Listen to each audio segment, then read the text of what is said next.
morning guys.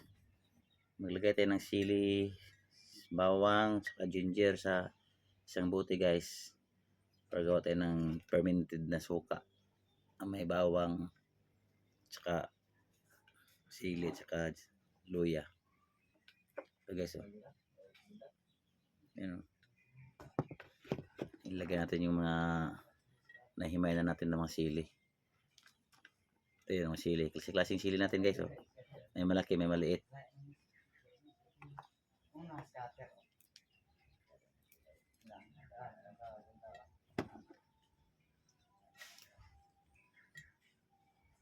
Sama-samahin na natin. Mga 1 week, pwede na natin siyang magamit gawing sausawan. Ilagay natin yung tuyo, depende sa atin. Tuyo ba or tuyo with gawa natin suka.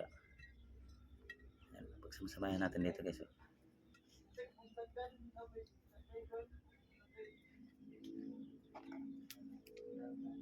Mabango na nga siya Lalo pag mabutan ng isang buwan, 2 buwan, nako, napakabango. Tapos pag maubos na yung suka, magdagdag lang tayo ulit ng suka.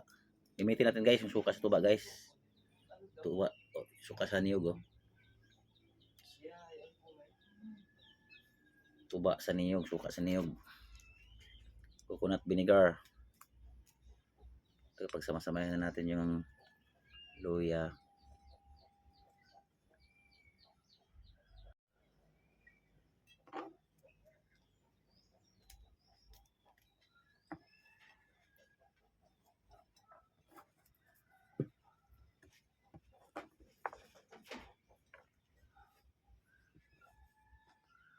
Sarap to may sausawan. Kaya magluto kayo ng isda paksiw. Ito na yung timpla mo. Ang ilagay mo lang yan. Asin lang tsaka bitchin.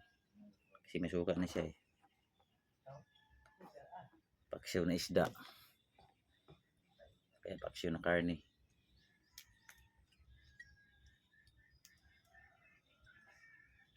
Alright guys. Ito pa.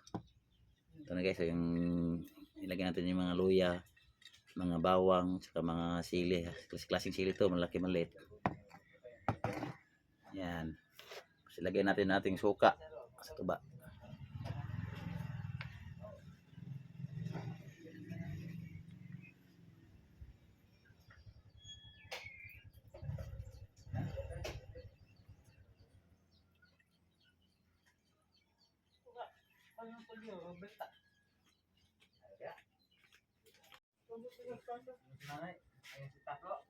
Ang bangon guys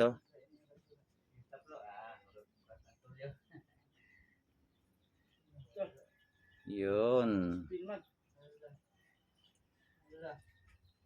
Buang, tiro lang siguro. Buwan na lang. Napakabango niya guys Lalo na pag mabutan ng mga linggo, buwan. Nako. Sarap sasawan.